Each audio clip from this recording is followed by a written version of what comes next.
Good morning, everyone, and welcome to another edition of the Bat Around. I'm your host, Paul Valley. Ryan is on his way. We were scrambling a little bit this morning between my daughter waking me up super early after a long night at the restaurant and having to scramble with the seedings for the playoffs and everything like that. We ran out of time. I know that he's on his way in, though, and I believe he actually sent me a text message. Nope, he did not. We're just waiting on Ryan. But it is a great day here in Baltimore. The Orioles on Tuesday clinched the postseason, and last night with a 7-2 victory over the Minnesota Twins, the Orioles clinched the top wild card seed while also eliminating the Minnesota Twins, who had one of the most epic collapses of all time. In mid-August, they were 70-52. Since then, they are 12-25, the third worst record in baseball over that time frame, and they are now out of the postseason for 2024. Sad times for the Twins, happy times for the Orioles. The Detroit Tigers and the Kansas City Royals have also clinched, but we do not know the seeding for that just yet. Want to remind you, today's show brought to you by Royal Farm. School's back in session, and it's time for a roll call. A chicken roll call, that is. Right now at Royal Farms, you can get 9 chicken rolls for just $10. In addition, a 10-piece dark Rofo chicken meal is just $15, and you can get 2 hot, good-to-go sandwiches for just $6. Get to your neighborhood Rofo today and find out why they were voted number 1 in the USA Today Reader's Choice Poll for best gas station food. We got Ryan in here. Ryan, it is a great morning here in Baltimore. How you feeling after the Orioles clinched everything they could possibly clinch for the postseason this past week? Yeah, it's nice, man. Look, vibes have been kind of down for a while. And it wasn't until they actually clinched and we were able to watch the team celebrating in the clubhouse at Yankee Stadium that I was like, none of that matters. It's over. Yeah. We're in the playoffs. We're in the dance. This was the goal. Obviously, you want to win the division. They weren't able to do that, but we're there. Mm-hmm. And that's all that matters when it comes down to it. So screw the last 3 months. I don't care that it's been a rough stretch. I think the players have overlooked it. They look a lot better the last few games, with the exception of the Thursday night game in New York, or Wednesday night. But look, we're there. That's all that matters. I don't care how much of a struggle it was to get there. And now we get a couple stress-free games in Minnesota to close out the season. And then it's the postseason, baby. This time next week, we're going to have wrapped up a postseason series at Camden Yards. Hopefully we'll be in the division series. But just today's Saturday, Sunday, Monday, Tuesday, 3 days from now, postseason baseball in Baltimore.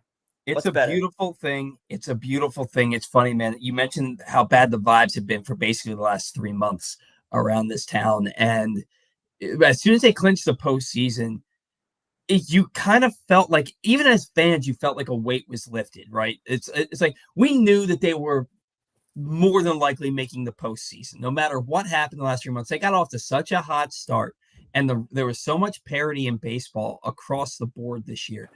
It would have had to be an epic collapse, Minnesota Twins style, for the Orioles to have missed the playoffs. But they clinched it on Tuesday, and you just kind of like, all right, now you're in, you roll the dice. And the reason that you can feel that way is because they got some key guys back who immediately started contributing. We're going to get into that here in a little bit, but the vibes around Baltimore have completely changed over the course of the last 4 or 5 days. It's been really fun. The Orioles take 2 of 3 from the Yankees. They have now won 17 of their last 29 games with New York, and they are 6-2-1 in their last 9 series with the New York Yankees, absolutely owning the evil empire, the Bronx Bombers. I thought that was your hand for a second. I thought you were saying, I don't know what to do with my hands. I was Just like, what's going slowly on? bringing it up.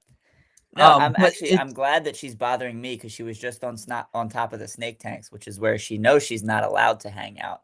But she got down on her own and came over to say hello to me instead. Cats are awesome. They just do whatever the hell they want. And then if they want you to love on them, they don't care what you're doing. They're jumping up on you. Yeah. But yeah, so the Orioles last night, they go into Minnesota And you're kind of nervous, right? Like there's a little bit of nerves because Detroit's playing the White Sox.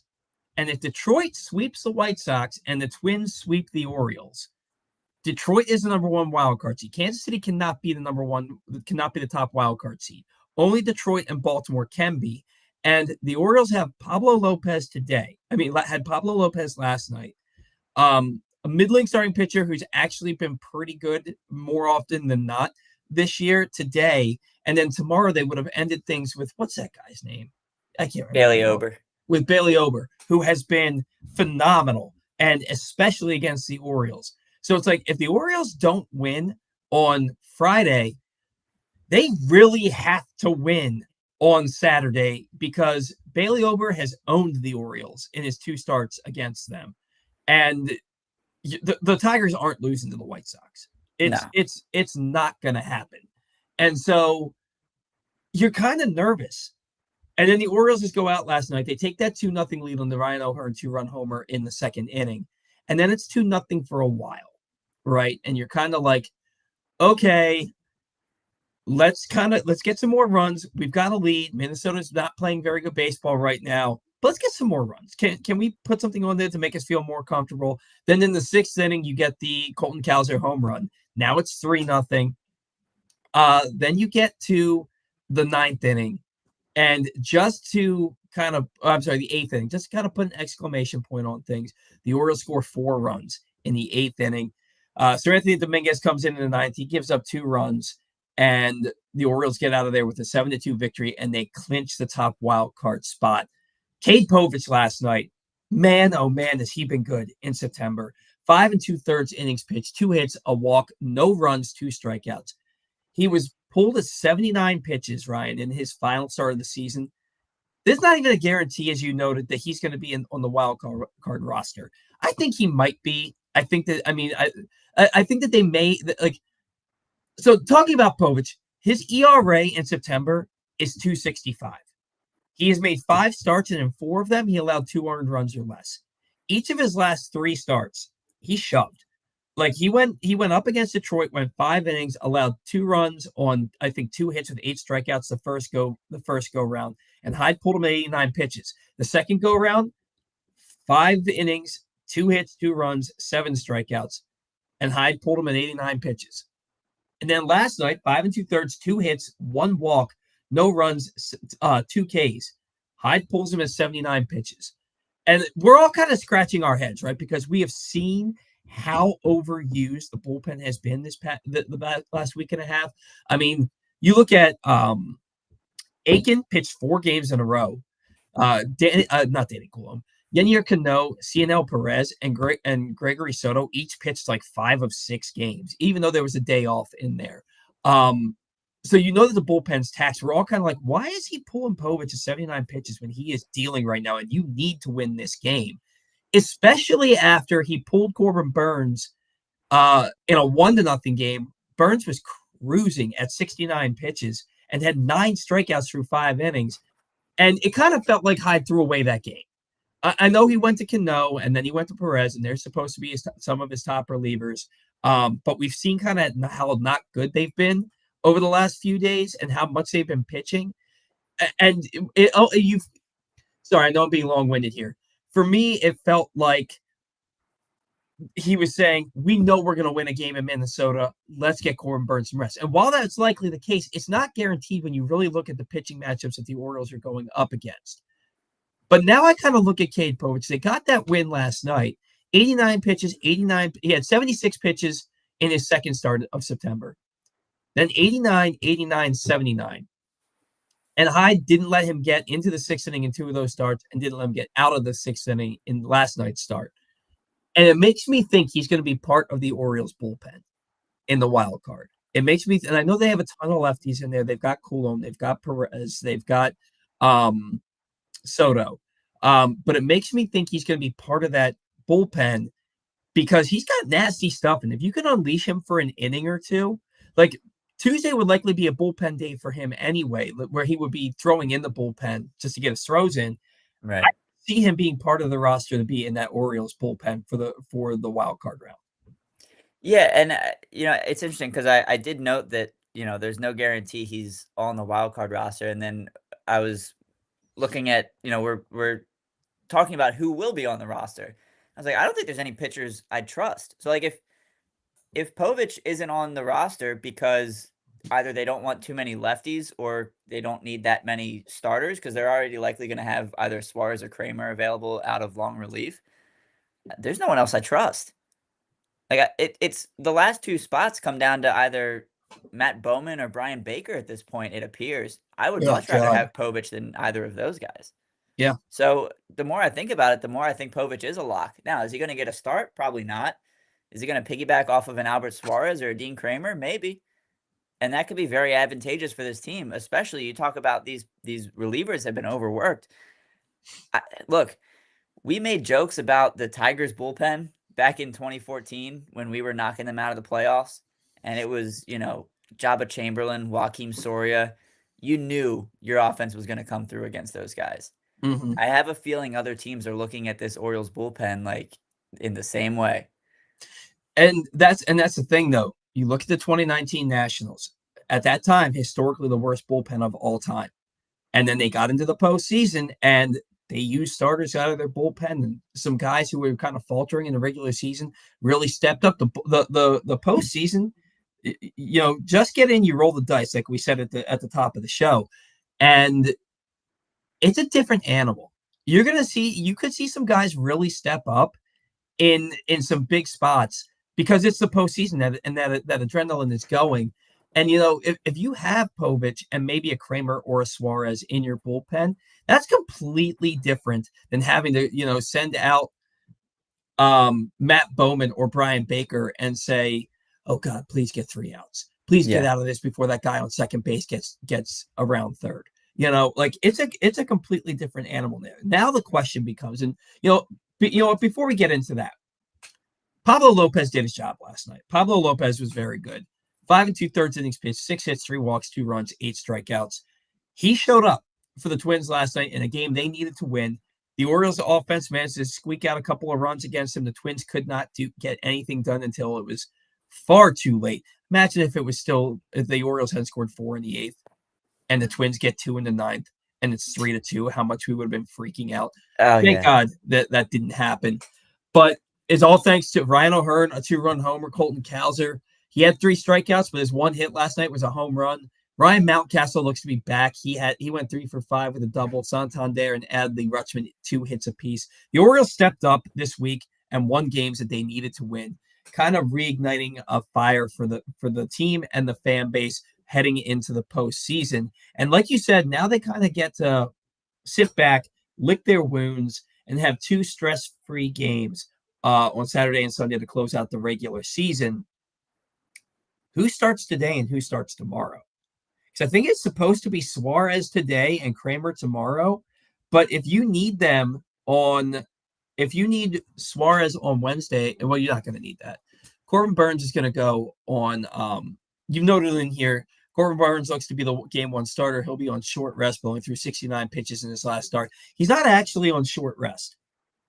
It's not 4 days? It's because you look at it, it's a 5-man rotation, right? So he started Thursday. He started Eflin Friday, Povich Saturday. Eflin started Wednesday.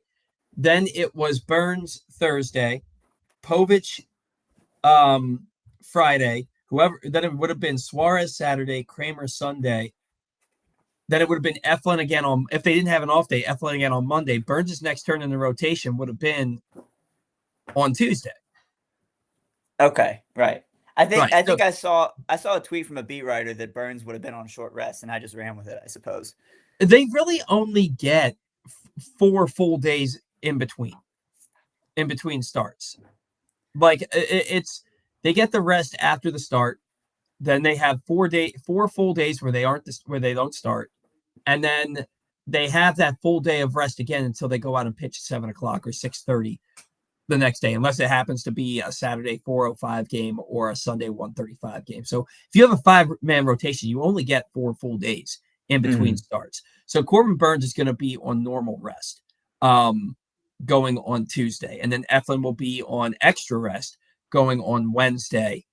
So it leads to, do you start Suarez today and let him go 3 innings? Do you start Kramer tomorrow, let him go 3 innings? What do you do with this rotation? Because you don't want to give these guys 8, 9, 10 days off, right?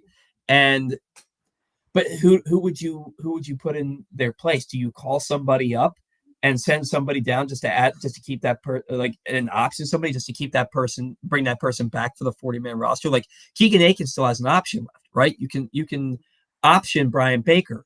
Some of these guys still have options. Do you call up some pitchers from the minor leagues to get through these next 2 days so you don't burn out your arms? What do the Orioles do with these starters? Yeah, I was kind of thinking call somebody up as well. But I really don't know. Of course, it wouldn't hurt to, give some reps to a Suarez or a Kramer to keep them a little fresh. But you certainly don't want them throwing more than about 50 pitches in an outing if they are going to start. You could go the Tigers route and throw some openers out there. Give Brian Baker a start or two. I don't know. But it's interesting that that it doesn't really matter, But at the same time, of course, you don't want to burn out the guys that you're going to need this upcoming week. So Yeah. the risk of having a bullpen game is that the bullpen's already overworked. And yes, they're going to have an off day on Monday, but it's kind of a catch-22 because you know that you don't really need to win these games, but you also need guys to get through the games.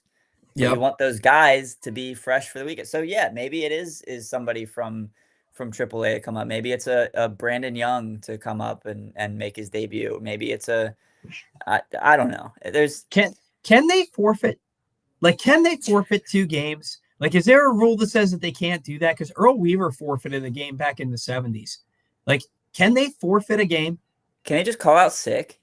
Yeah, for real. Like, is that I know that's not gonna happen, but like, where in the rules if somebody is watching this show right now and they know the rules around a forfeiture of games, let us know. Because why can't they just forfeit the last 2 games and just be healthy, or start the game tomorrow, get to the 5th inning, and then just be like, yeah, we're good. We'll see you tomorrow. And then do the same thing on Sunday and get the guys that you need to get work in, get their work. And then, because like, I'll tell you right now, like the setup for today's show is different, right? We didn't do AL contenders wrap up or anything like that. We didn't do we did a preview for like what we're looking at, like what's on tap and like what's going on for the games today and tomorrow, but we didn't really like get into it like we normally would have. And I completely lost my train of thought here. I had a point that I was going to make about this, but I can bring you back in.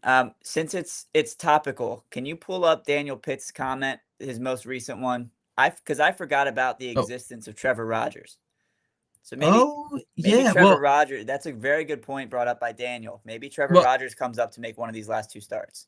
I did have the comments pulled up because I wanted to get to them, because I want to give everybody a chance to be heard throughout the show, instead of waiting completely to the end to do all of them. So I'm going to go in order here first. Daniel Pitt, he says, Povich has to be in the bullpen for the postseason roster, doesn't he? I don't see how we leave him off. Like Ryan and I said, like you trust him more than you trust like a Matt Bowman or a Brian Baker. I think he has to be on the roster. And Ryan, you agree with that, right? Yeah. Daniel also says, I think Brian Baker gets sent down today and Trevor Rogers pitches today or tomorrow. Our starter is listed as TBA for today or tomorrow. That makes a hell of a lot of sense. And Norfolk's season ended last Sunday. So Rogers could be on normal rest, and they may have told him, hey, look, keep yourself fresh, keep yourself ready, because if we clinch the 2 spots that we can clinch, they knew that they weren't going to win the division. When they were 6 games back with 6 games to go, they knew they weren't going to win the division. So they may have already told him, hey, look, we're going to need you to start one of these games next weekend. You know? So I think that could be a likely scenario. I think it makes sense. He can get you through 6 innings pretty easily, I would think. At least 5. Yeah. I mean, even if he's given up a ton of runs, who the hell cares? Right. It doesn't matter. You need him to eat innings. And going up against the Twins, he'll probably go 6 innings of like 4-hit ball, giving up 1 run, and everybody will be like, "Oh man, should they bring him onto the run?" No. The Twins are playing like one of the worst teams in baseball right now. Yeah. AJ says, "Congrats and happy playoffs, everybody. Of course, we get the hottest team first in the Tigers, just like the Rangers last year." I don't give a crap about playing the Tigers.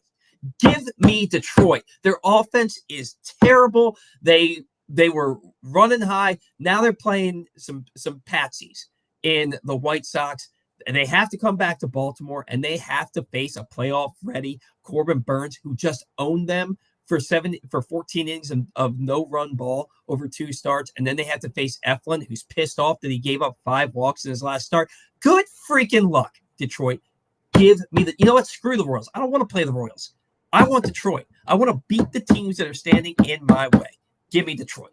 And I don't give a Rangers. F the Rangers. Yeah. The Orioles are the hottest team in baseball right now. Screw you. Detroit has one guy that scares me, and he's going to impact one game because he's a starting pitcher. That's maybe. We'll get into that too. Maybe. All right. AJ also says if they lose to the Tigers, they have to fire Hyde and the coaches besides Drew French, right? Maybe.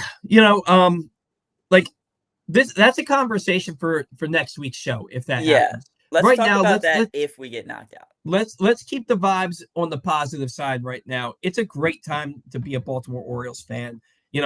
Ask me again on Wednesday or Thursday night if it's still a great time to be a Baltimore Orioles fan, and then we'll discuss that. But they're in, and they're playing a better brand of baseball now that they've got their guys back.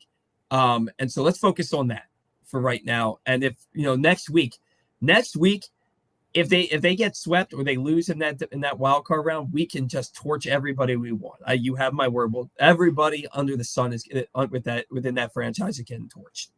AJ says at this point, Colton Cowser should be the rookie of the year, in my opinion. I agree. There are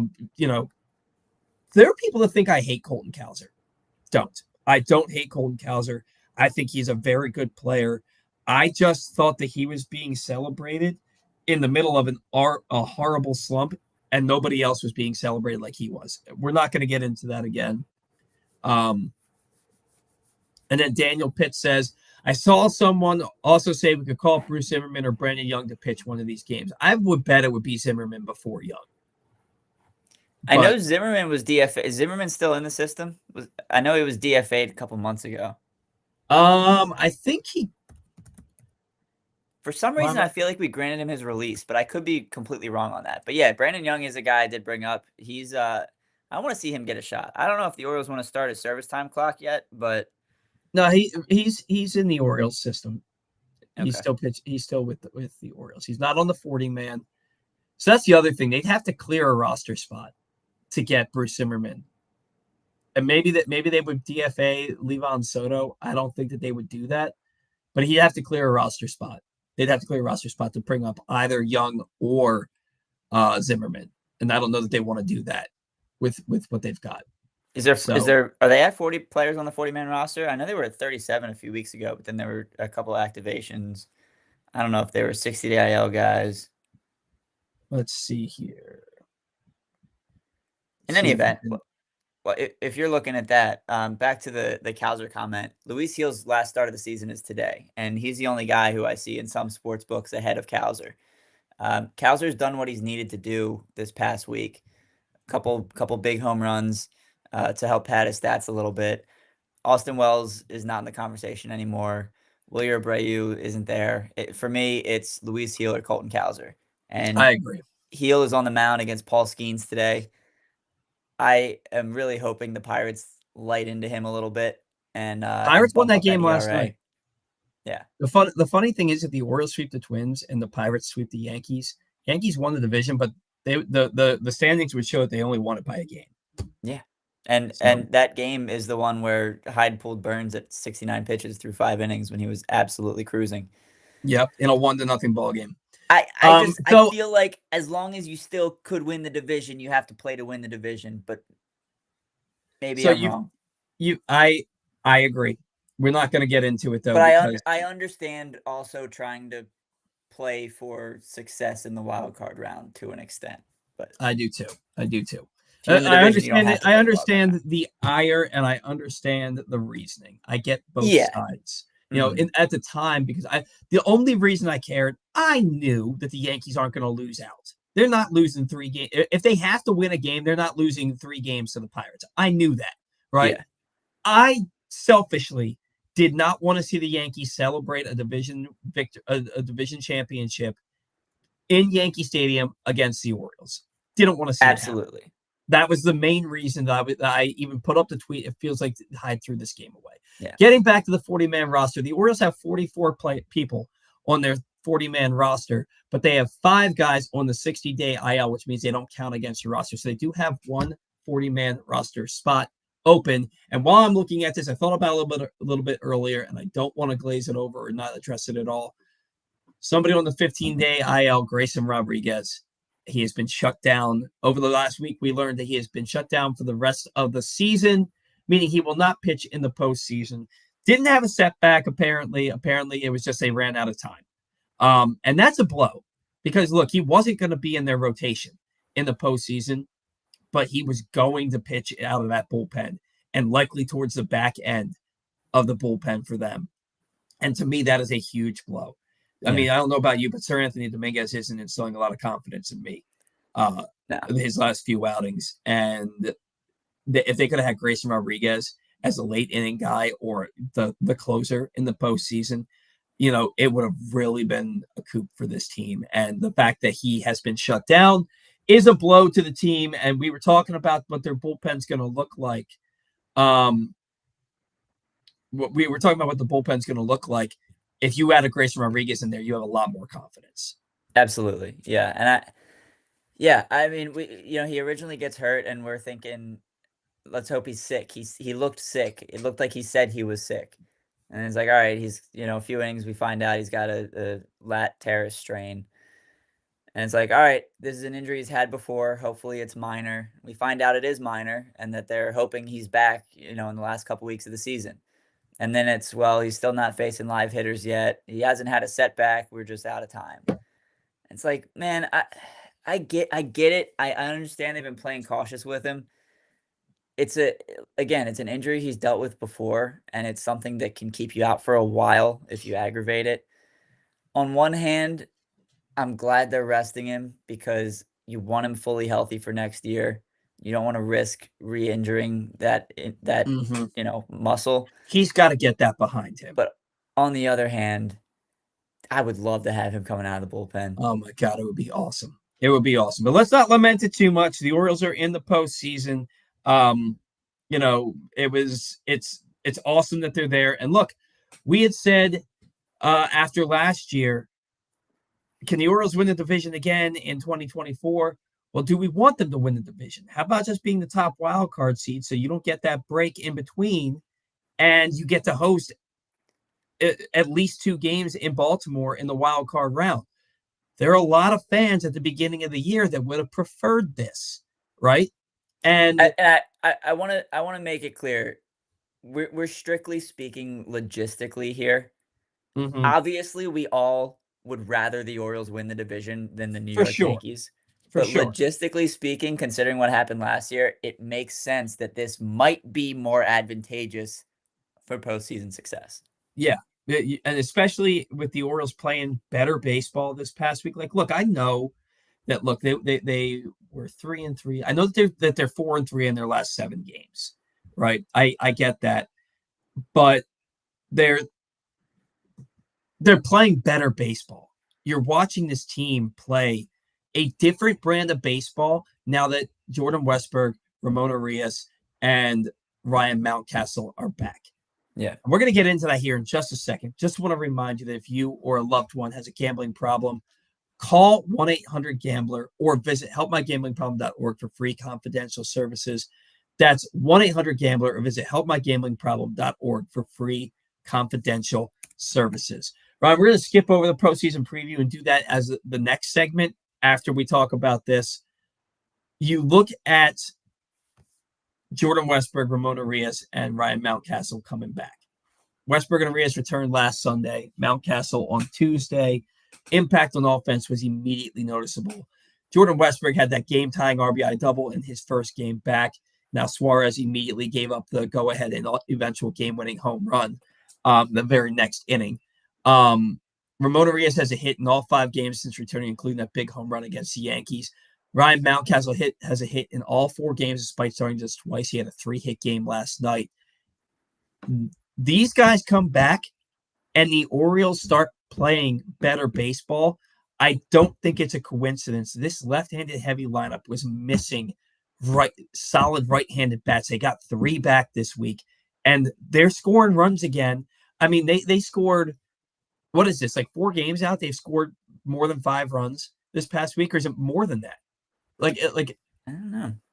I'm gonna look at the schedule and results. I don't know, and I think it's because it hasn't been worrisome watching this offense, with the exception of the one game in New York against Garrett Cole.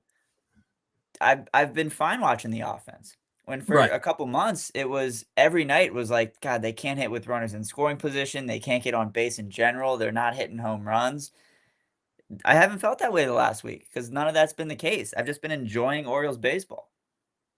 Yeah, it's been really fun. The Orioles now, since last Thursday, it's Thursday, September 19th, the Orioles have scored 5 runs or more 1, 2, 3, 4, 5 times in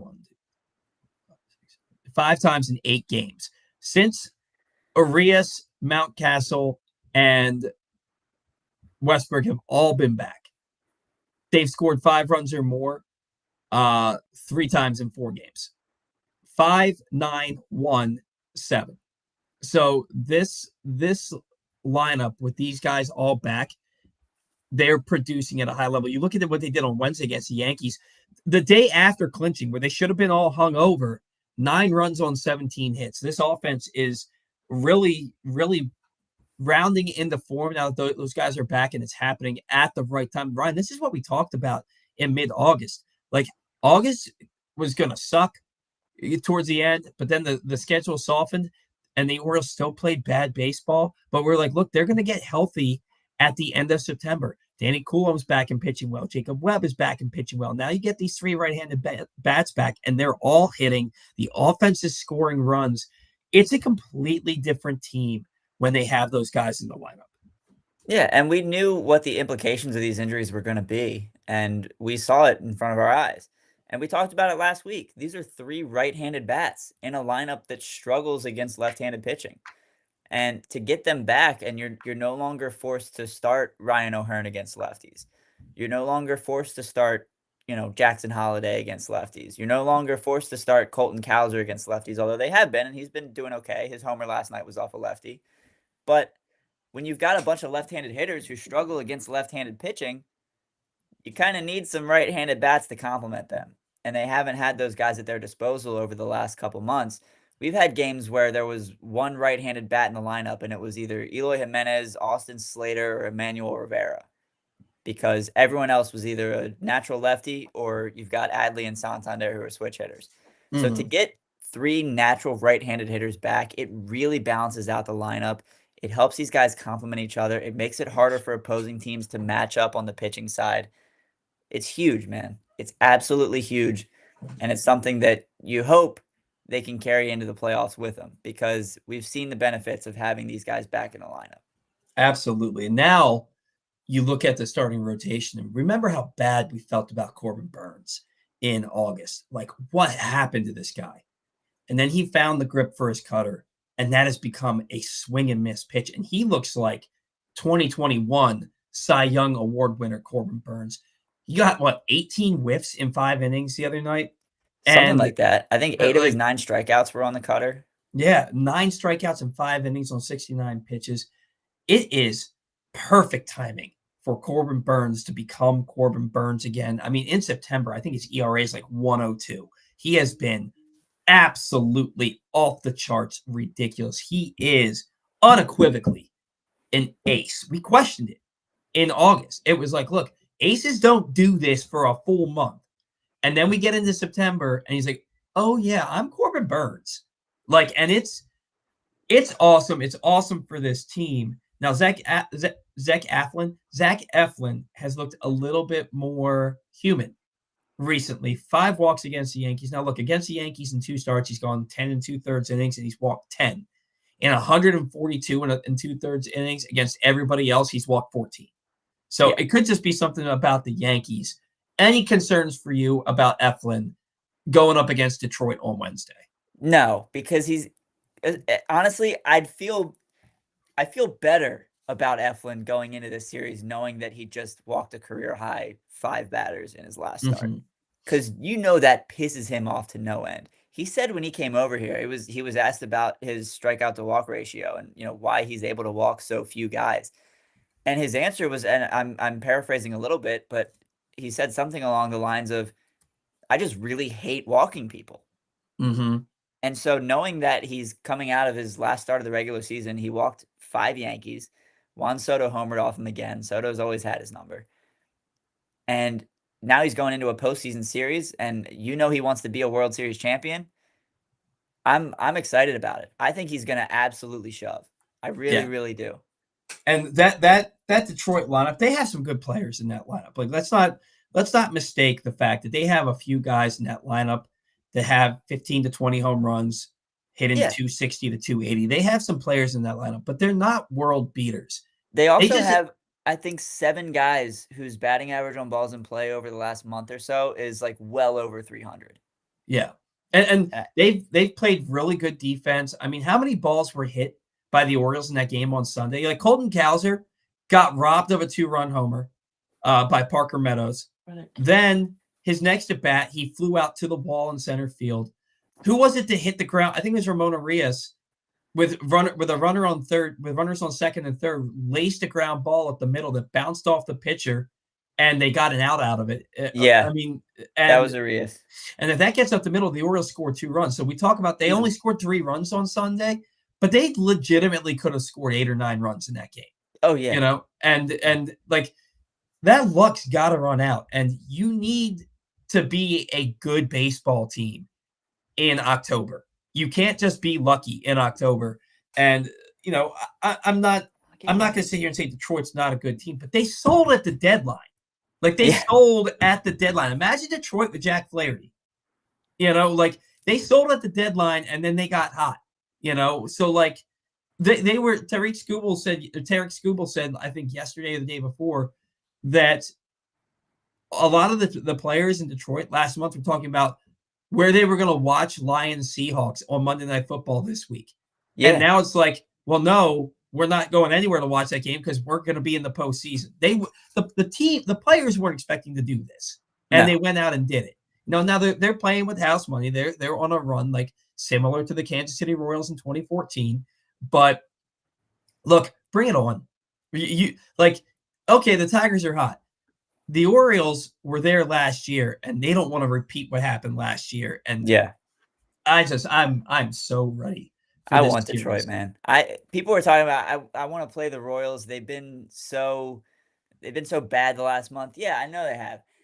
Dude, if we all right, here's the way I look at it, right? Obviously, I want the Orioles to go all the way. If we lose to the Tigers, it's like, all right, they've been the best team in baseball for the last 2 months. If we lose to the Royals, might get Brandon Hyde fired. 2014. Yeah. Oh my God, can you imagine? And then you hear the storylines every time the Orioles play the Royals. Yeah, the Orioles have won the season series, but the Royals have won when it matters. They're 6-0 against the Orioles in their last 2 postseasons against them. Like, I don't want to hear that. Don't want to hear it. Especially with the way the Chiefs handle the Ravens in the postseason too. Oh my God. I didn't even think about that, dude. No, I'm so glad. I'm so glad we're facing the Tigers instead of the Royals. I don't care what their last months have looked like. It's not guaranteed. We're going to get into that here. That's true. We're going to get into it here in the next segment. Want to remind you that the next Arthur Mollett show is this Tuesday, October 1st at the Green Turtle in Towson. You can join Glenn, Rita, Arthur, and his special guests all season long. Did you just change hats? Yeah, I realized I was wearing a blue hat. What the hell am I thinking? Join Glenn, Rita, Arthur, and his special guests all season long as they travel the region, allowing you to get up close and personal with your favorite players. Find the entire schedule at PressBoxOnline.com/Mollett. And if you can't make it out, watch the show on PressBox's Facebook or YouTube page, or listen Friday nights at 105.7 The Fan. So join us this Tuesday, October 1st at the Green Turtle in Towson for the next Arthur Mollett show. And let's dive into this now, Ryan. We've got a postseason preview here. In the American League, you've got the Yankees and Guardians. They have the 2 byes, right? The Yankees are currently the 1 seed. They're at home playing the Pirates. The Guardians are the 2 seed. They are in Houston playing the Astros, who have nothing to play for. The Astros are locked into that 3 seed. And yet Cleveland still managed to lose to them last night 5-3 in a game Cleveland needs to win.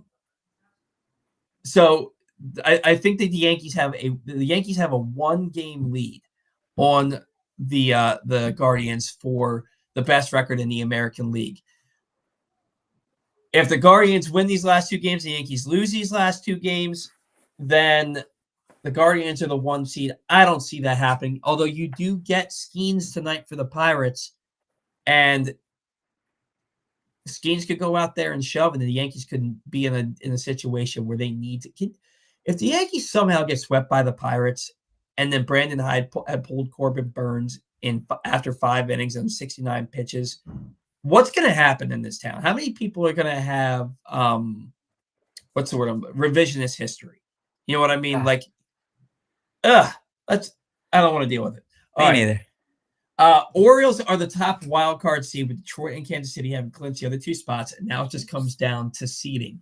Detroit has a 1-game lead on Kansas City, and they are at home playing the now 121-loss White Sox. That loss last night for the White Sox gave them the most losses in the modern era, surpassing the 1962 New York Mets. Kansas City is in Atlanta playing for the Braves, who are fighting for their playoff lives. So if Kansas City and Detroit, it's tough sledding for them compared to what, like, Detroit. The Orioles should be playing Detroit. They should be. But if Kansas City and Detroit finish the season with the same record, Kansas City owns the tiebreaker, having won the season series. Like I said, still, it looks like it will be Corbin Burns taking on Tarek Skubal at Oriole Park at Camden Yards on Tuesday in a matchup of Cy Young favorites.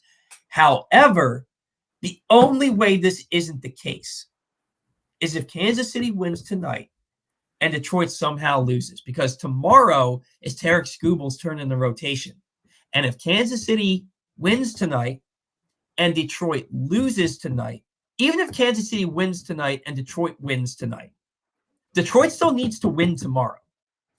They still need to win tomorrow to get that 2 seed. Maybe they don't care about having the 2 seed. Maybe they'd rather face the Orioles because they've owned them the last 3 weeks. And maybe Houston has owned Detroit. I don't know. I didn't look that deep into it. This is all just occurring to me right now. Yeah. But if somehow Detroit needs Tarek Skubal to pitch tomorrow, he would not pitch against the Orioles until likely game 3, which, if you're getting to a game 3, you don't want Tarek Skubal going in game 3. But yeah. I don't know. I can't, even if the Royals win tonight and the Tigers manage to lose to the White Sox, I can't see the Tigers starting Tarek Skubal tomorrow for the sake of getting the 5 seed as opposed to the 6 seed. right. I just can't see it. They're going to be on the road in the wild card round anyway. They're going to be on the road in the division series anyway. And it's very unlikely that the 5 seed will host the 6 seed in the ALCS.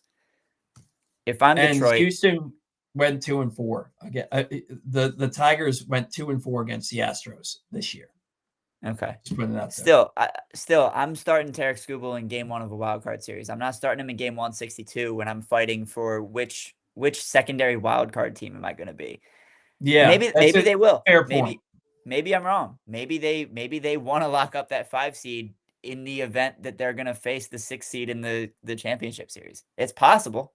It's not likely, but it's possible.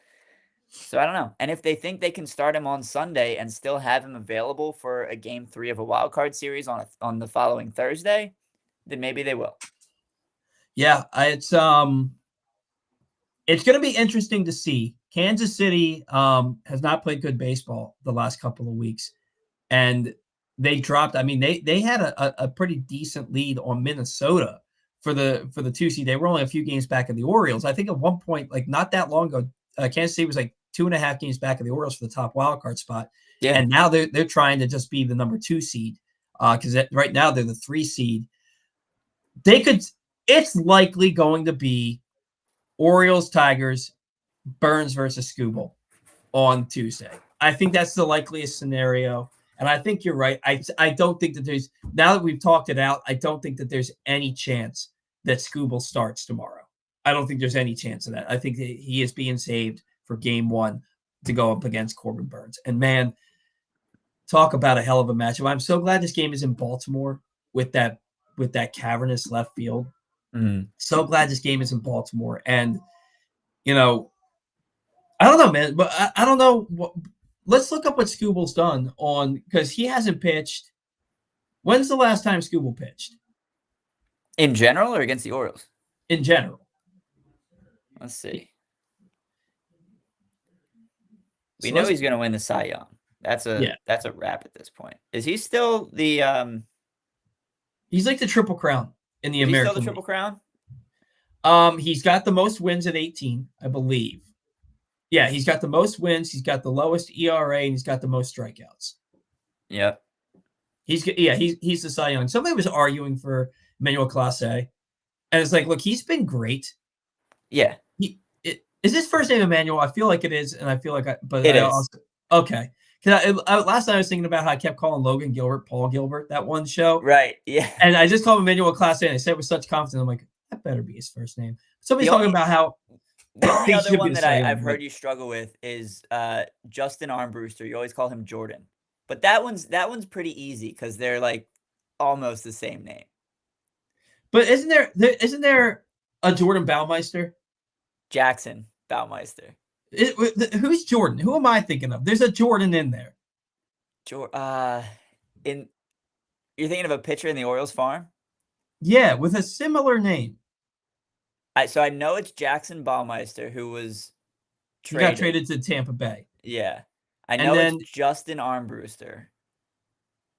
There's another guy. I don't know. Now I don't know. I didn't mean to. What was your probably your not before this?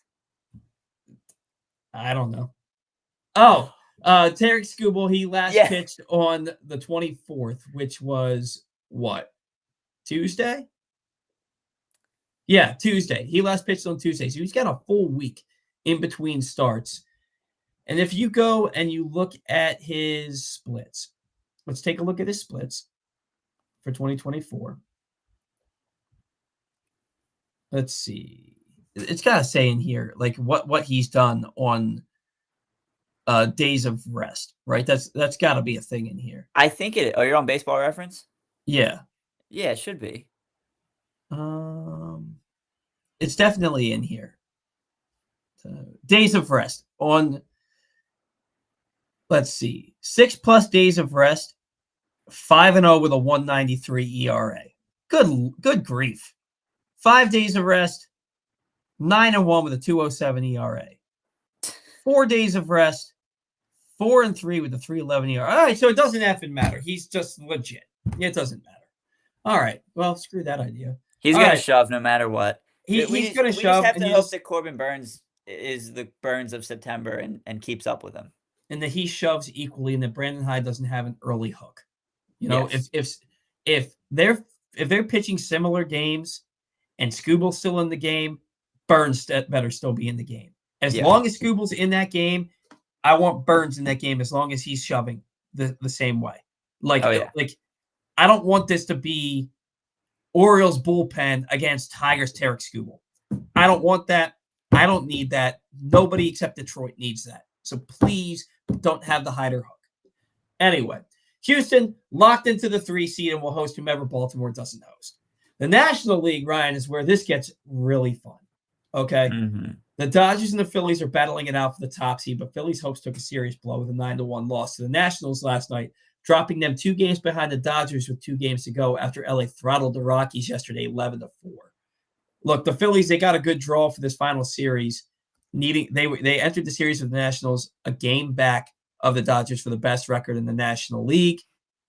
The Phillies went 5-1 against the Dodgers this year. So if they finish with the same or better with the same record, they own the tiebreaker. Well, they should have been able to handle the Nationals, and they lost 9-1 last night.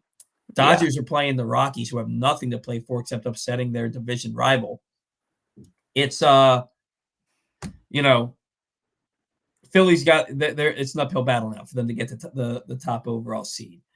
Milwaukee is a 3 seed, and even though they could finish the season with the same record as the Phillies. They're currently 2 back with 2 to play, and they're playing a desperate New York Mets team.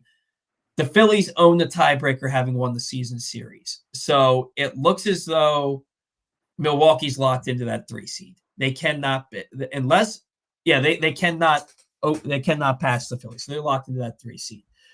Padres have clinched the top wildcard seed, so the real show, Ryan, is the battle between the Braves, Mets, and Diamondbacks. Now, despite having more wins than both the Braves and the Mets, the D-backs are on the outside looking in because they also have more losses. Hurricane Helene caused the last 2 games of the Braves-Mets series this past week to be washed out.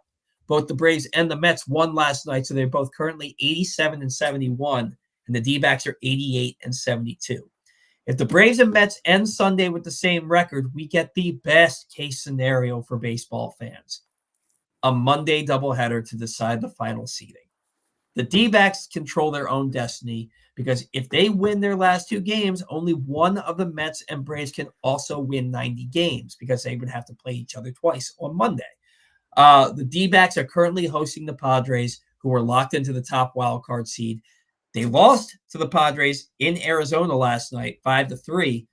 But the Padres don't really have anything to play for. The Diamondbacks have everything to play for. The last thing you want to do is get swept by a Padres team who has nothing to play for, and then find yourself at 88-72. At 88-74, and then you've got the Braves and the Mets both with 89 wins.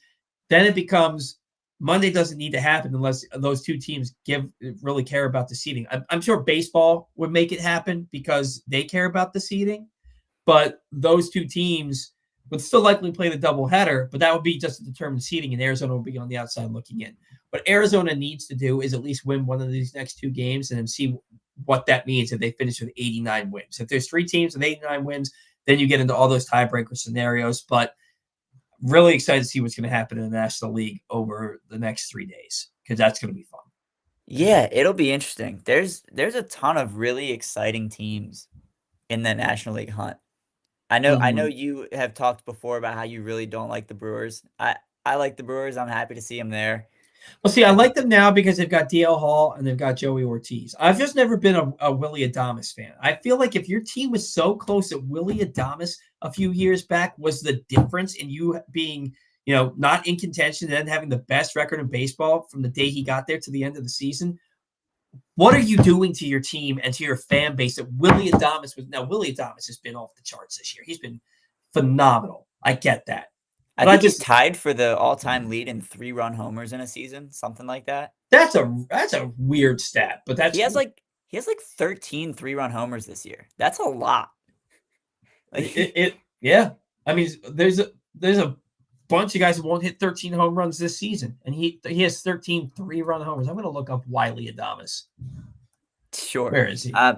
But yeah, look, the Diamondbacks are a ton of fun. Corbin Carroll's second half turnaround has been remarkable. He looks like the guy who won Rookie of the Year last year and not the 2024 first half Corbin Carroll who couldn't seem to hit to save his life. The Mets have been a ton of fun this year. Jose Iglesias is hitting like 340 for him again. He hit 373 for the Orioles in the shortened 2020 season. Yeah, he's still out there. It's kind of crazy to me he's still around. Yeah, I didn't expect to see him back this year at all.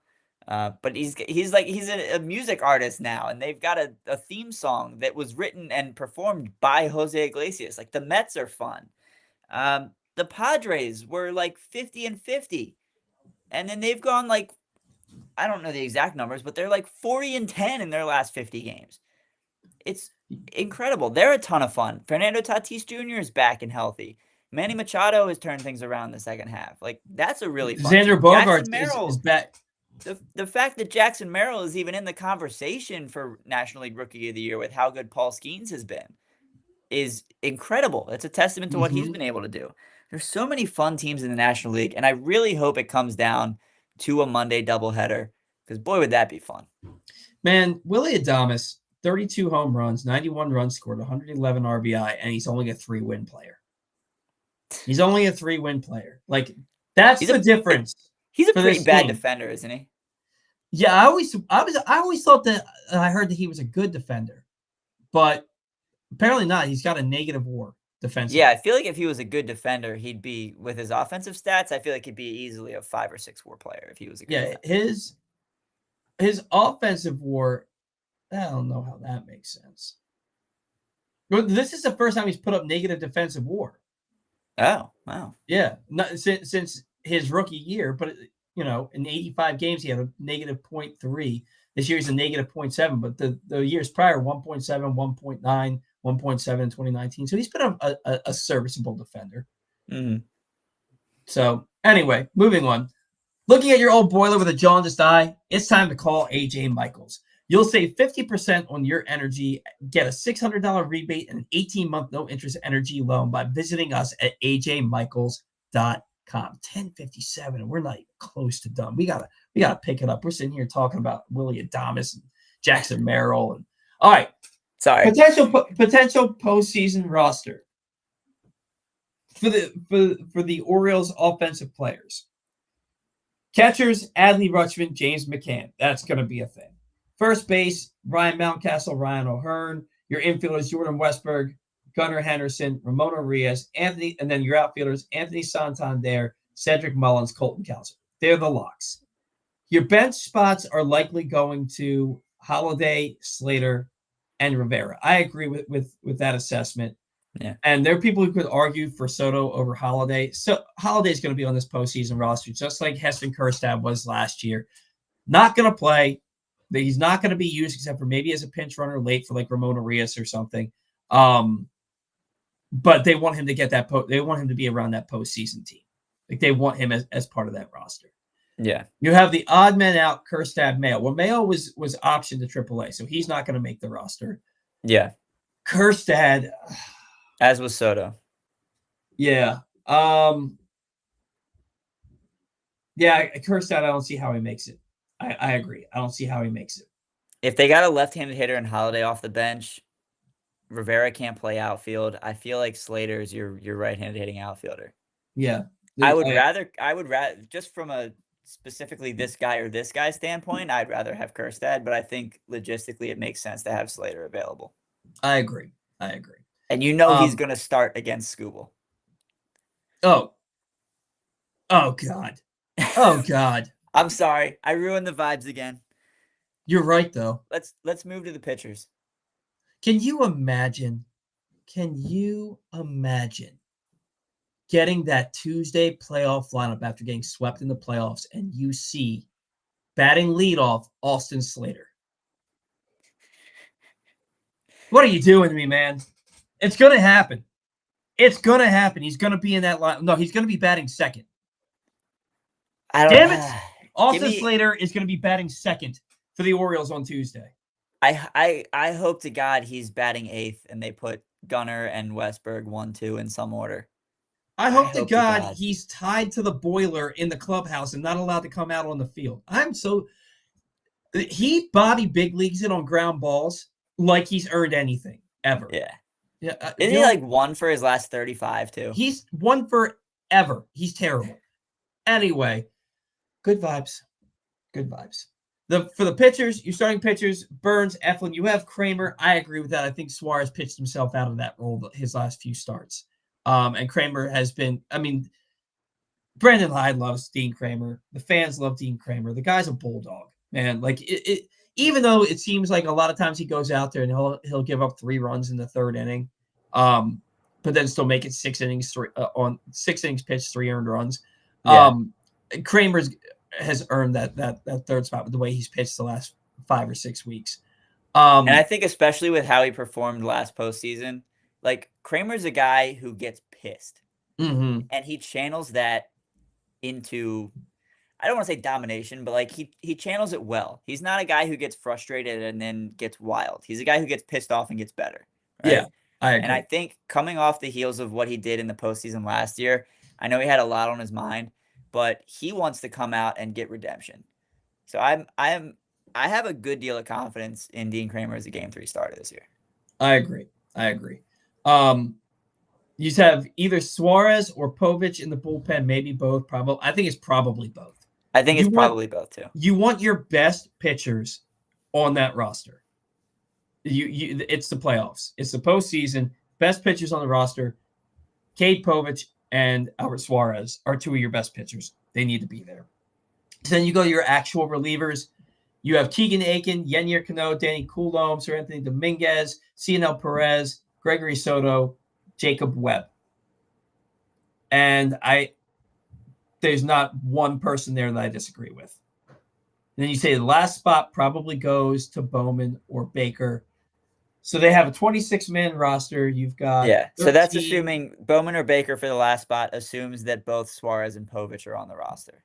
Oh, it assumes that both Suarez and Povich are on the roster. Correct. Oh, God. How's Birch Smith looking? Because Brandon Hyde loves Birch Smith. I know he's on the 15-day IL. Are they anticipating him being back? I don't know. I forgot about him, to be honest. What about the guy? Who was the guy who came up? Colin Selby. Yeah, Dude, Colin Selby. I like Colin Selby. I did too. I thought his stuff looked nasty. Yeah. So maybe Colin Selby. Look, maybe. We've seen surprises before. We certainly have. You know the majority of it's really going to come down to the last bullpen spot. Yeah. I think is the big question here. I think it really comes down to that final bullpen spot. Yeah. And God, I don't know what it's going to be, but there's so many I mean, it could be Baker, it could be Bowman, it could be Smith, it could be Selby. You know it's going to be Brian Baker.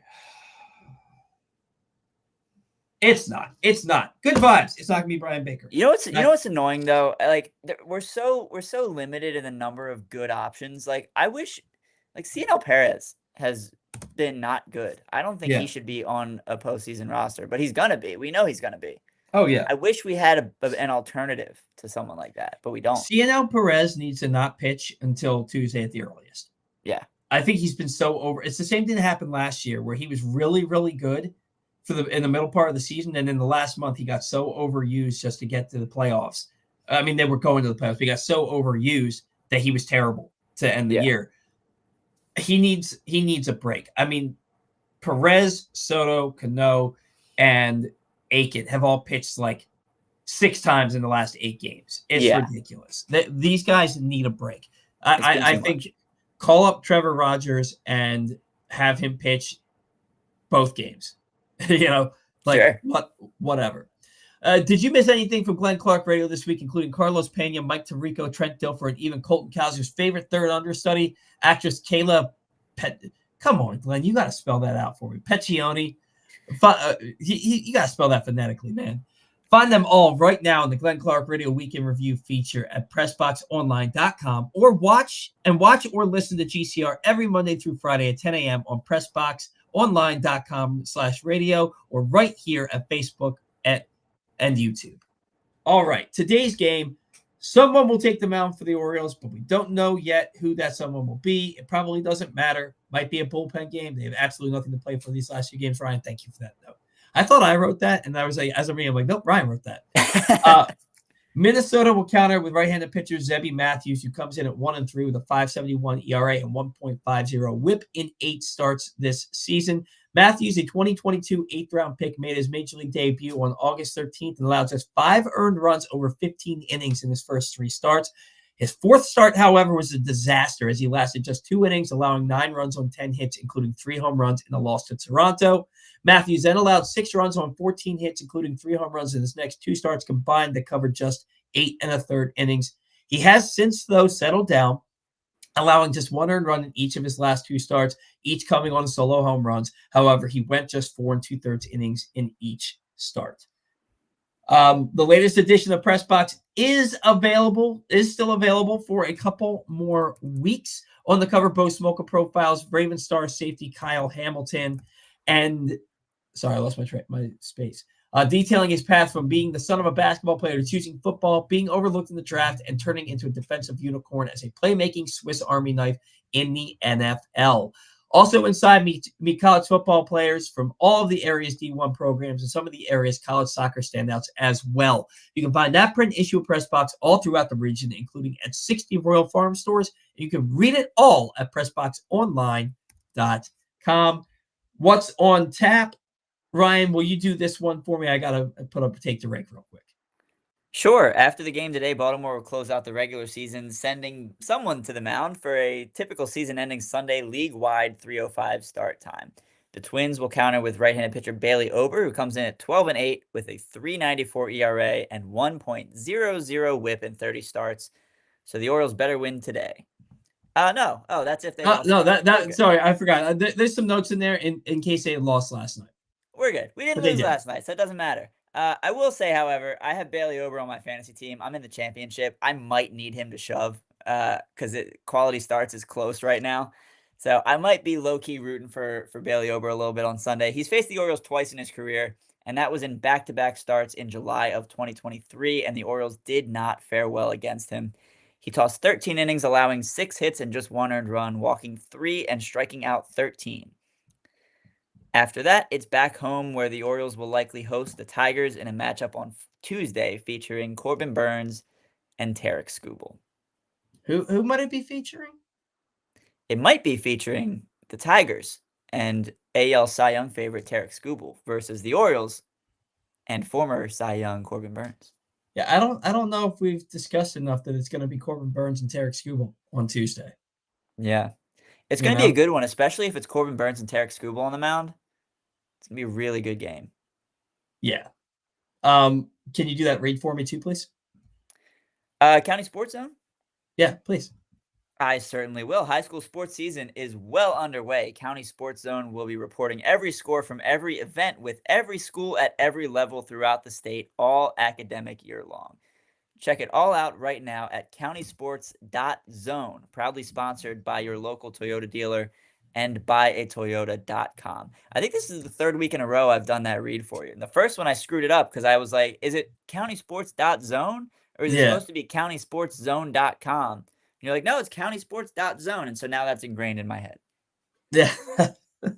Well, I appreciate it because the timing of it was perfect because I just finished Take to Rake.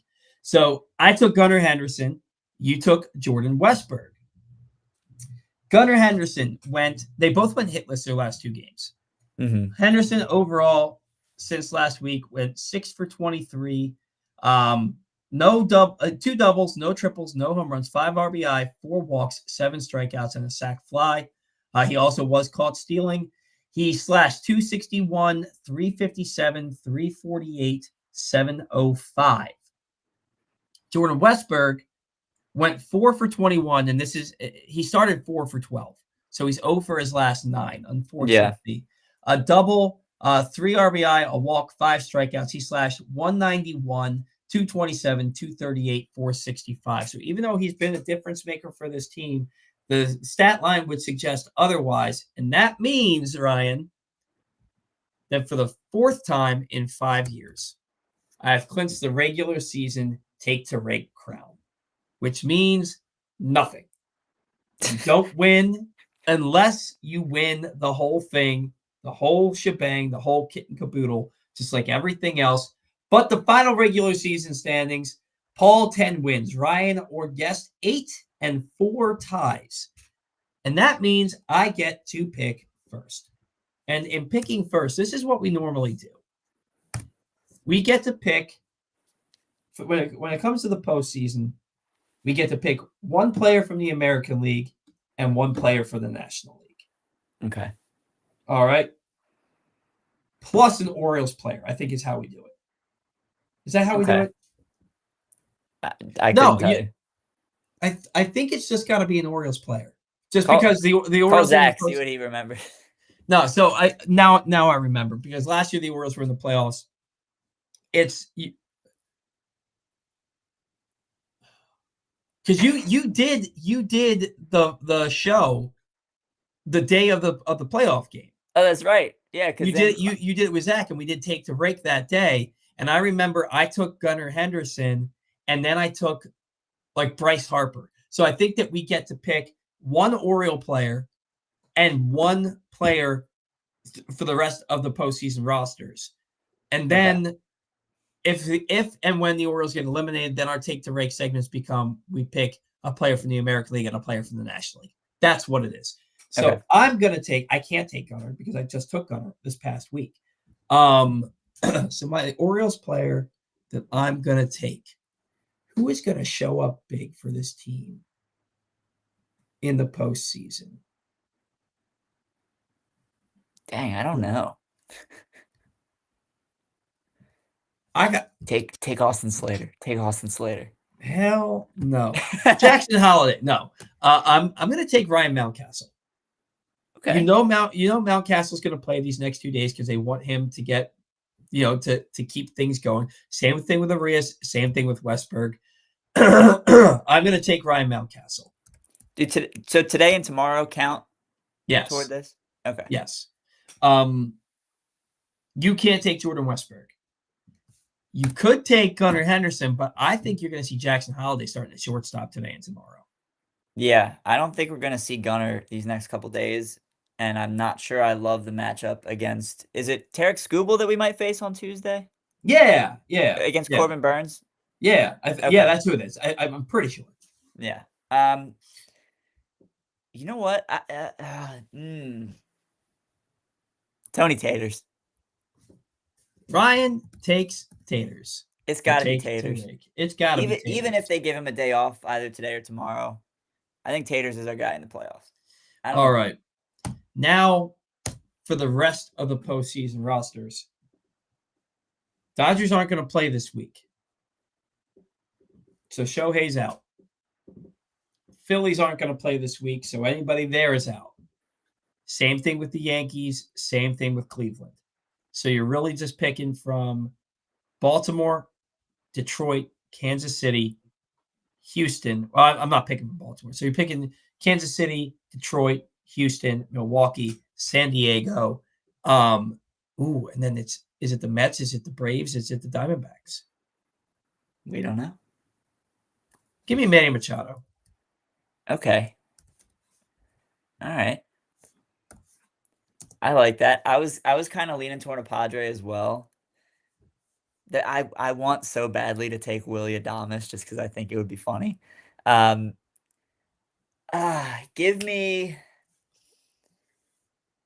Let's see. You know what? Give me Corbin Carroll. Corbin Carroll. They're not guaranteed to be in the playoffs. I know. Okay. I think they will be. Wow. Okay. Are they? Wait, how many games back are they? They are on the outside looking in by a half game, essentially, because they have one more win, but one less. But they have one more win, but also one more loss. So I believe that they're like a half game out, or maybe it's a full game. That's right, because they would need one of the teams to sweep, depending on how this weekend goes. All right, I'm gonna take that back if I may, because I will allow it because you have screwed yourself over twice this year with Kobe Mayo. Yeah, actually 3 times. Yeah, twice. Both times I think with Kobe Mayo. So I think it was both times with Mayo. Yeah, because the one time he never got called up, and the other time he played like one game. Right. Hey, I believe in my guy. What can I say? Yeah, I thought that the D-backs were in a slightly better position than they actually are. All right. You know what? I'm gonna do it. I'm gonna take Willy Adames. Okay. You know what I love? What's that? You didn't take somebody like Yordan Alvarez. I was thinking Yordan. I was thinking like Fernando Tatis. I even had Jackson Merrill pop into my head, but I don't know. See, for me, it was strategic because I love Manny. I've taken an Oriole and a former Oriole who might be one of my favorite Orioles of all time, but it also because you would expect that Houston is going to make it to the next round. It leaves me the option when I win this week to take Yordan Alvarez next week. And that dude just dominates in the postseason. Like he's already a freak and he just reaches another level. Well, here's the thing, Paul. The problem is if I'm able to win this week, thanks to Willy Adames, then I might get to take Yordan Alvarez next week. You might, but because I didn't take him this week either. Willy Adames is going to hit 120. He very well might. He's going to go 1 for 11. in the so that's worse than 120. He's gonna go 1 for 11 with 6 strikeouts in the wild card series. He's a bum. He's not a bum. He's not a bum. I know Willie Adames is a good player, but like, no. All right. Press Box's Project Game Day is back for another season. You can join Glenn Clark, Rena Hubbard, and Super Bowl 35 champion Femi Ayanbadejo after every Ravens game this year as they break down what happened and why and what we learned in each game. You can find the show at PressBoxOnline.com/game-day. That's PressBox's Project Game Day, every Ravens game day, all season long. Let's get back to some viewer interaction here. Daniel Pitts, he says, does Brandon Hyde let Cowser play every inning of both of these games to give him the best chance to win Rookie of the Year? Probably not. You're going to see Austin Slater. I think that like a typical lineup, like he's going to give a lot of his guys, as many guys as he can, rest over the next 2 days, right? Yeah. So I wouldn't be surprised to see Jackson Holliday start at shortstop today with Ramon at third and Westberg at second. I think you're going to see Mountcastle at first base, Austin Slater in left. He'll probably put Cowser in center, honestly, because Mullins is a veteran. That's true, yeah. I could see, I don't know, man. Would he put Ryan O'Hearn in right field and give Tony the day off? I can see that, absolutely, yeah. Yeah, and then he's probably Kerstad's still on the roster, isn't he? Yeah, oh yeah. He'll put Kerstad in right field. You're gonna see Slater in right field and Kerstad in left field. That's what it's gonna be. It's gonna be Kerstad in left, Cowser in center, Slater in right. Around the infield, Ramon, Jackson, Westberg, Mountcastle. Did McCann catch? No, yeah, McCann caught last night. He'll probably catch again tonight. Eloy Jimenez is probably going to DH. No, Eloy Jimenez got option. Yeah. He's not here. Correct. Emmanuel Rivera will probably DH tonight. And because McCann caught the last 2 games in New York. Did he catch last night too? He did. So that's, well, I mean, they might just ride him out because Adley's starting behind the plate every postseason game.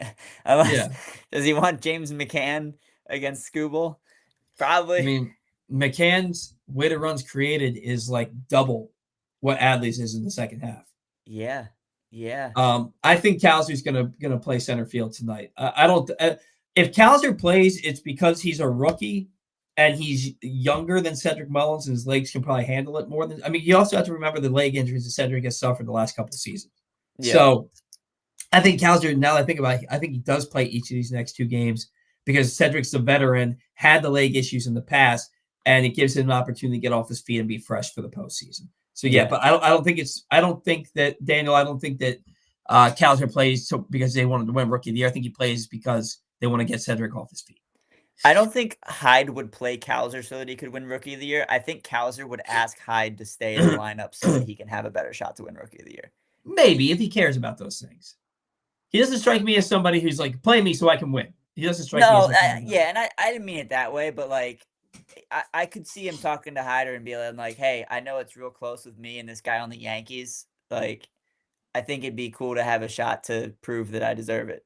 And bring another a second straight Rookie of the Year to Baltimore.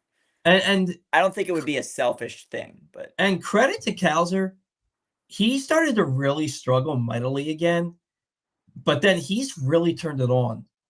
I want to look at his game log real quick. He's been hitting really well recently. Yeah. He had a very quintessential Cowser night last night with 3 strikeouts and then a massive home run, which came off a lefty. That's good to see. Yeah, so like from August 31st until September 9th, in 9 games, Cowser hit 148 with a 472 OPS.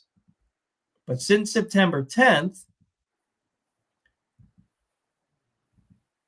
Cowser is hitting 273 with an 892 OPS, 3 doubles, a triple, 4 home runs, 7 RBI. Now he has 22 strikeouts in 15 games. That's Colton Cowser.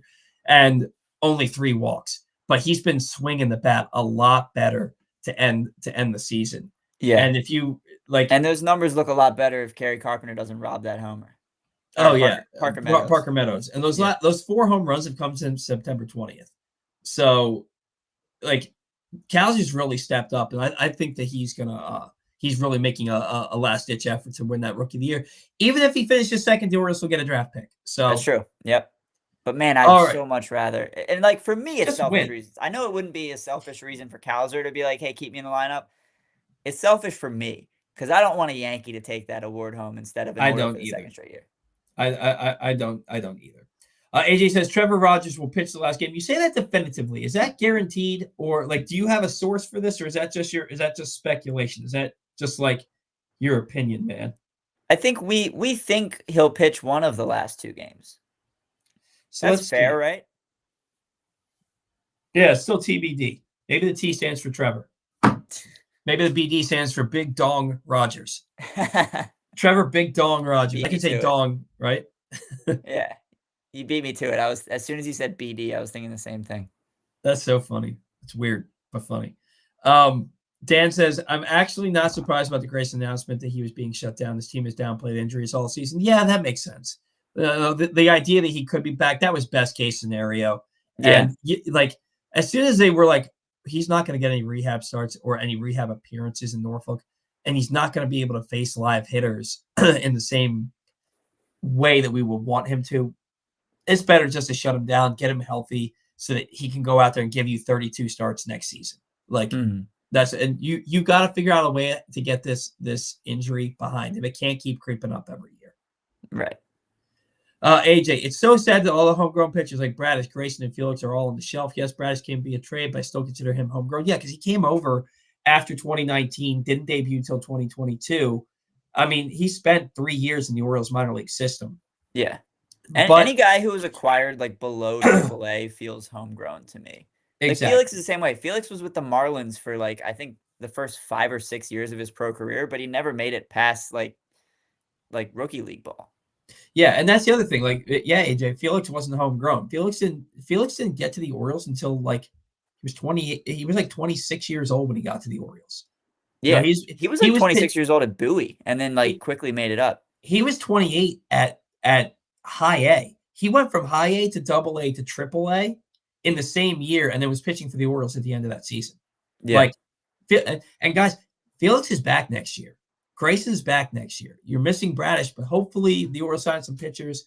You know, we'll talk about next year when we get to this off season. But people forget I broke the news that Felix was getting promoted to AAA the same day as Adley was. Back when I had a source. Oh, that's cool. Ship has sailed. All the star homegrown pitchers. No disrespect to Dean Kramer. Should Adley be pushed down in the lineup like he was last night in the playoffs? Yes. He's been statistically and peripherally, he's been the Orioles' worst hitter in the second half. He cannot keep batting second. I understand hitting him sixth. I don't want him hitting fifth. Have him hit sixth. And it's not that I don't think that Adley should hit in the top half of the lineup overall. Right now, he's proving to you that he can't. Yeah. Next year, bat him second until he proves that he can't again. But right now, it's the postseason, baby. You can't have your worst hitter batting in the top half of your lineup. Agreed. It would be like when we would see Ryan McKenna hit fifth inexplicably in 2022. Yeah. We're gonna see Slater hitting leadoff and Adley hitting cleanup. Oh, good God. Daniel says, I agree, Paul. I think the top wildcard team is a much better situation than having a week between games. His team doesn't play well after off days. They were 11-10 this season. I mean, they're going to have an off day on Monday. So, yeah. But they're still going to be able to ride some momentum from clinching this past week and not have to wait till next weekend to play again after Sunday. And I think that's the important part. Yeah. Daniel says, couldn't we DFA Eloy to make a spot on the 40 also if we need the spot for a pitcher? You could. They don't need to, though. If they have to call up like Bruce Zimmerman, who's not on the 40, they have a spot because of the guys that are on the 60-man IL. Or if they wanted to call up Brandon Young, you know, whoever you wanted it to be. Yeah, they do have an open spot on the 40, so they wouldn't need to DFA somebody to bring up a pitcher. Yeah. In their most recent postseason experience, the Tigers were swept in 3 games by the Orioles in 2014 AL Division Series, despite starts from Max Scherzer. And then the Orioles were swept by the Kansas City Royals. So it's either Detroit looking for vengeance with nobody that was on that roster against the Orioles, or the Orioles looking for vengeance against Kansas City with nobody that was on those rosters. Either way, you have drama, but yeah. This reads. Daniel's a regular viewer and commenter, and I appreciate it. This one reads like he copied and pasted it from some kind of article on MLB.com. It reads, And I'm not saying that, I'm not poking fun. It just like it's just like it's such a matter of fact, like proper right. capitalization and punctuation and It reads like nobody knows that happened. yeah. You know what I mean? Like, oh, thanks, Daniel. And I love the guy. Love the Yeah. guy. It reads like, oh, that happened. Like I was at the Delman Double game. Like Brian, I Yeah. think you were there too, weren't you? Top row of the upper deck, baby. Yep. Thought the stadium was gonna collapse. It was awesome.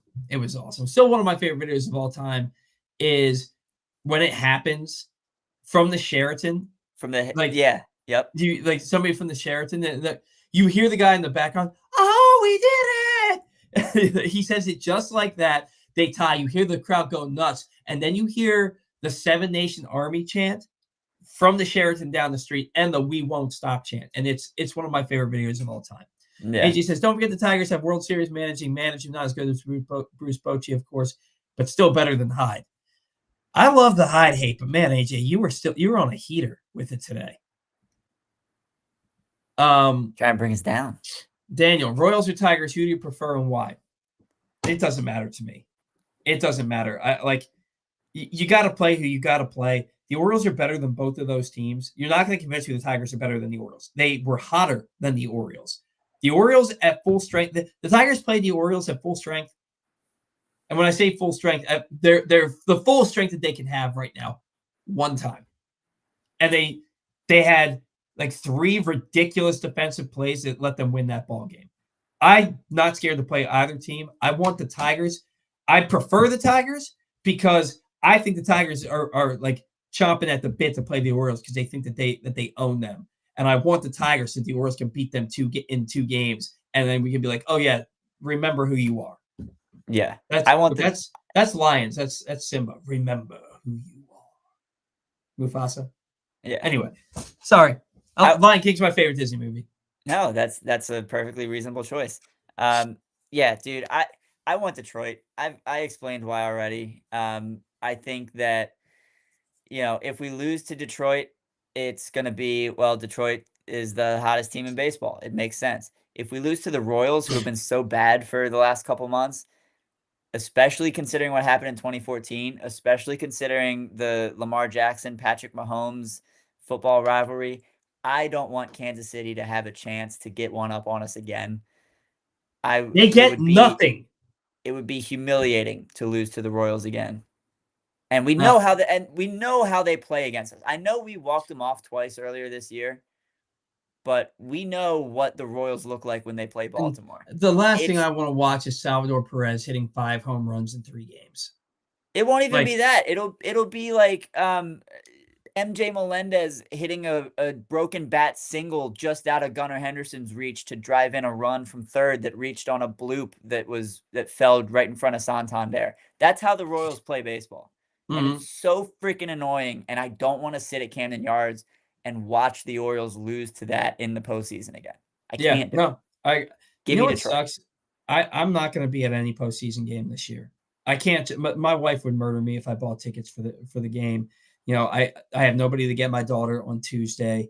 I have to work at the restaurant on Wednesday, and then Thursday I have to get my daughter. I hope it doesn't come to Thursday, but yeah, I'm not going to be able to go to any of the games, and that breaks my heart. And I missed them all last year too. Yeah, I have tickets for the first and third home games of each series, but I don't know if I don't know yet if I can take off work. I don't know. We're probably gonna have like a noon or 3:00 game. Yeah, smack in the middle of the day. I'd prefer them have a 7:00 game. Oh yeah, just for the sole reason of Tuesday. If they play at 7:00, I don't have to go pick up my daughter in the middle of a postseason game. Yeah, or I could just pick her up early and just come home and watch the game with her. I could do that. And We're not playing at 7. You know we're getting the day I games. know we're not playing at 7. And then Wednesday, because I'm going to be at the restaurant, I would be able to, like, I get off early enough that I'd be able to watch a good bit of the game after work, and then, Thursday, same reason as Tuesday. But we're getting 3:08 start times. That's what's going to happen. AJ says Astros look red hot right now. They look like the best team right now with their hitting, pitching, pen, and fielding rounding in the form. Would love to play them in the ALCS. Well, if you want to get to the World Series, you gotta play them at some point. Them and the Yankees. So yeah. The Astros to me are still the team to beat. Like I'm more afraid of them than the Yankees or the Guardians. I'm not scared of the Yankees. The Orioles own the Yankees. Go Yankees! I want to face them in round 2. Beating the Yankees in the postseason is like, aside from not witnessing a World Series, beating the Yankees in the postseason is something I have yet to experience as an Orioles fan, and I need it. I need it. I've watched them lose to the Yankees. What? Twice now? Twice in the postseason? I need a victory over the Yankees in the postseason. I need a serious victory. Give me the Orioles over whoever they play, the Astros over whoever they play. Guardians get the 1 seed. We go into Cleveland, beat them. The Yankees take care of Houston. We go to New York for the ALCS. And just as they celebrated the division in our faces, we celebrate winning the AL pennant in theirs. Yes, that would be dope. Because I was going to say that's not how it would work out, because I saw like the bracket, but that's assuming the Yankees are the 1 seed. If the Guardians are the 1 seed, the winner of the Orioles and Detroit series is going to be going to Cleveland. Unless do they not send the low seed to the high seed? They don't. Baseball, it's weird like that. Baseball doesn't do that. They have their brackets, and so it gets the high seed versus low seed in the first round, and then after that, it's just whoever's in your bracket. So, gotcha. Yeah. Well, still, it could work that way. Adit says, I think Calzer and Santander will have a great October. I can see that. Sometimes I think the moment. I was going to say the moment gets too big for Santander, but man, he's been coming through a lot this year in big moments. So he's the guy I want at the plate in a clutch situation. Typically, I don't agree. It's not Calzer. I don't agree. I feel like Santander strikes out a lot in those situations, but we've seen it with all the good players. I feel like Santander has had the Roof Neto door effect with his walk-offs, because his walk-offs have always been so huge that it makes you feel like he's done it more than he has. Right. It's like I just feel like he's come through in those spots more than a lot of the other guys. Like, yeah, he's also had his moments where he gets a 3-1 changeup low and away with runners on second and third and 1 out, and he pops it up to shallow left field, and the Tigers make a circus catch and then score 3 in the top of the 10th. Like, he's had those moments, but he's also been the guy who, like, Gunnar in clutch spot. Like, yeah, Gunnar had the 1 RBI single. He had the 2-run double last Saturday. Yeah. God. I'm so glad we didn't talk about that game. That feels like the first time all year he's come through in a spot like that, though. It does. Like, Gunner's not the guy I want at the plate. Calzer's not the guy I want at the plate. Westberg and Mountcastle. When Mountcastle's doing what he's doing right now, and Ramon Arias, those two guys, I can see Ramon Arias and Ryan Mountcastle lacing base hits to right field with runners on second and third. Westberg, I just see him driving a ball into the left center field gap with runners on base. Like, those are the 3 guys for me. Oh man, we are so behind. AJ, when Burns and Santander leave and Calzer wins Rookie of the Year and we get those 3 additional picks, do you guys see us jumping? God bless you. Jumping back into the top 7 farm systems next year at this time. Man, you are asking off-season questions, my guy. Yeah, I don't have the capacity or the time to talk about that right now. But we ask us again when we get to the off season, and we'll have more opportunity, because right now it's 11:35, and I can't. That's a 10-minute conversation.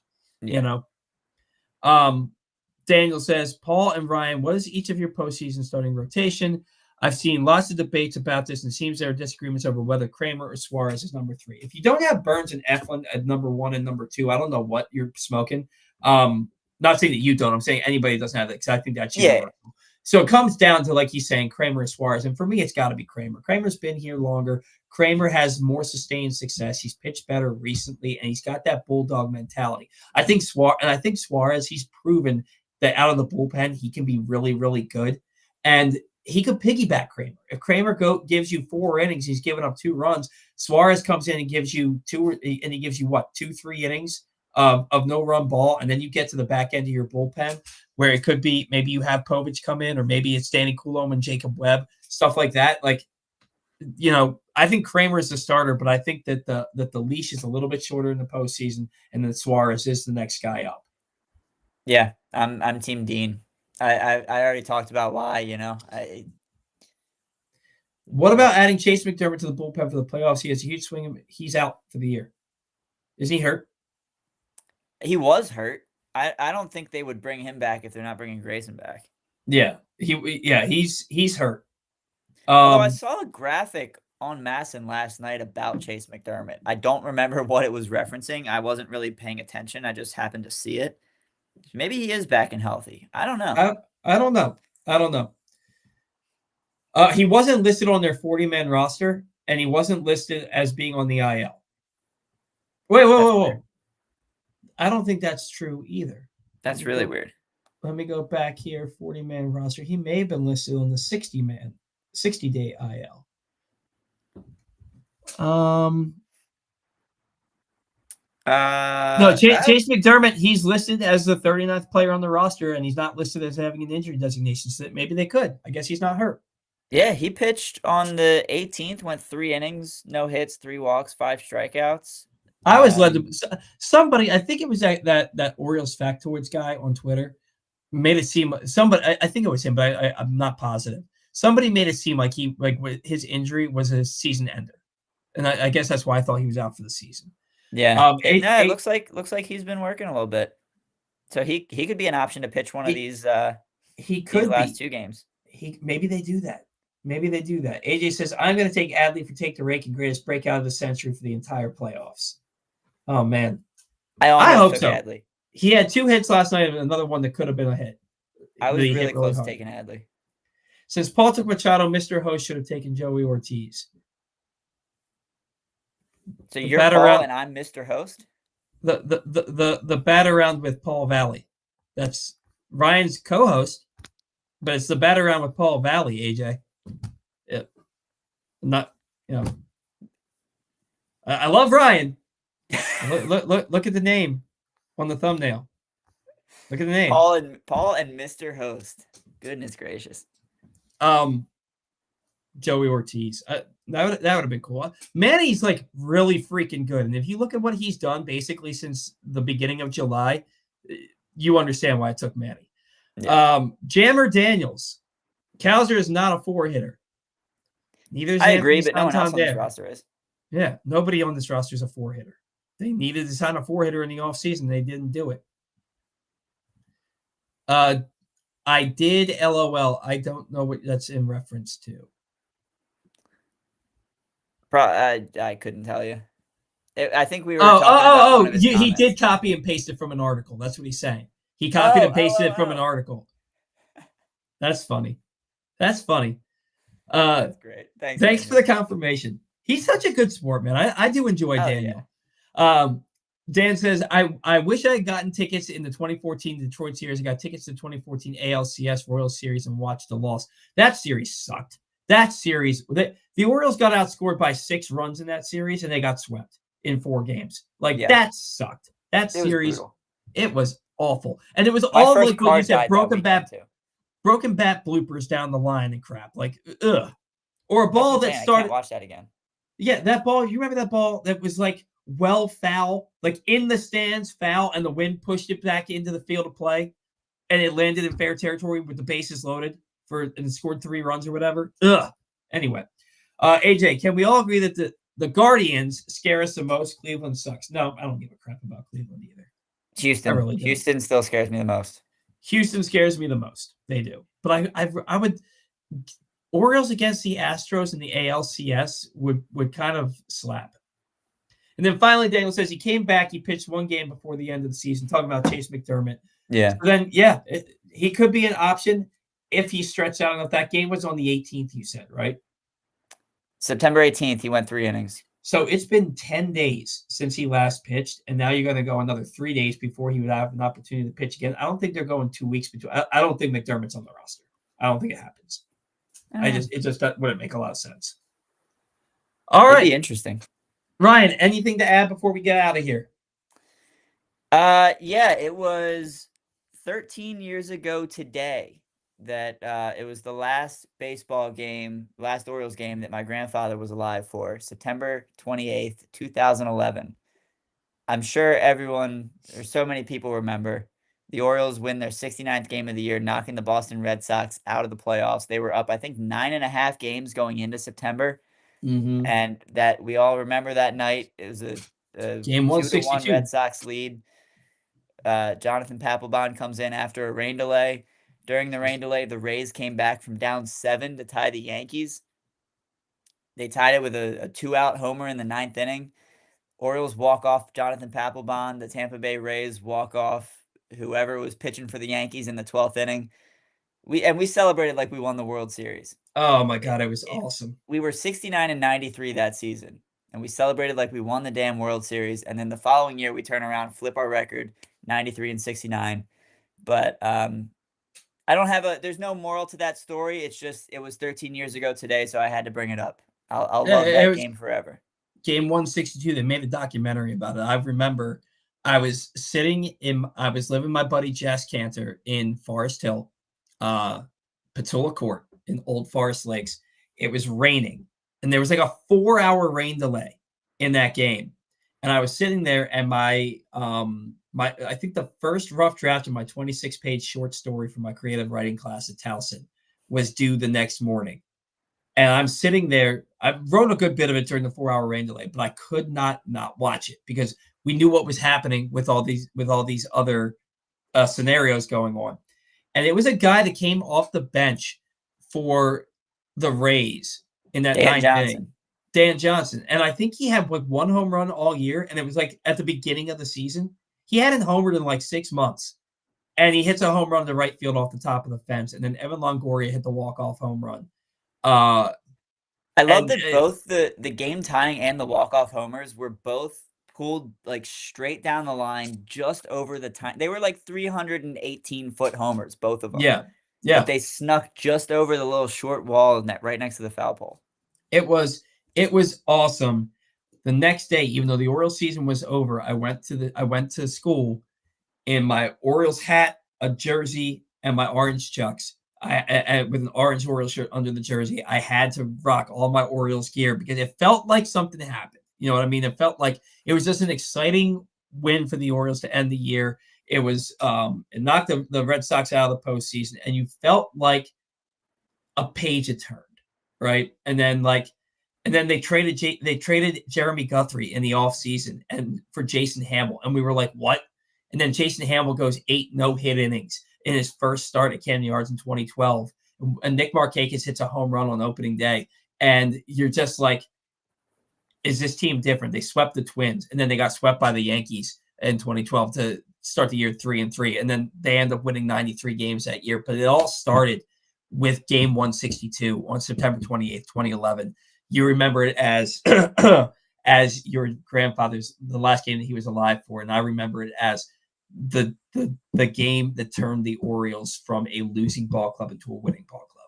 You know, and it's so for you, it's a sentimental thing. For me, it's a sentimental, but in a different way. Shout out also, Robert Andino, baby. Yeah, and Nolan Reimel for getting that 2-out double.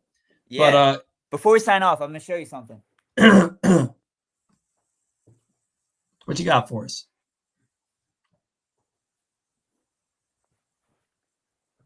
This is one of my favorite pieces of memorabilia that I have. I don't know if you can. It's mirrored, but black and white. Robert Andino. Oh, is that the Robert Andino? I got it signed in gold right here. That's awesome. I love That's this, awesome. That's awesome. I have a picture hanging in my office of J.J. Hardy sliding across home plate in the Delmar game. I might have to get myself one of those too. It's awesome. And I got it for like $55. All right, we are well past time. We got to get out of here. Thank you to all of our sponsors. Without you, we don't have a show. Thank you to all of our loyal listeners, viewers, fans. Without you, we 100% do not have a show. Orioles, thank you for making the playoffs and for clinching that spot so that we don't have to be stressed out the last 2 days of the regular season. Go O's. Playoffs start on Tuesday. Till next week.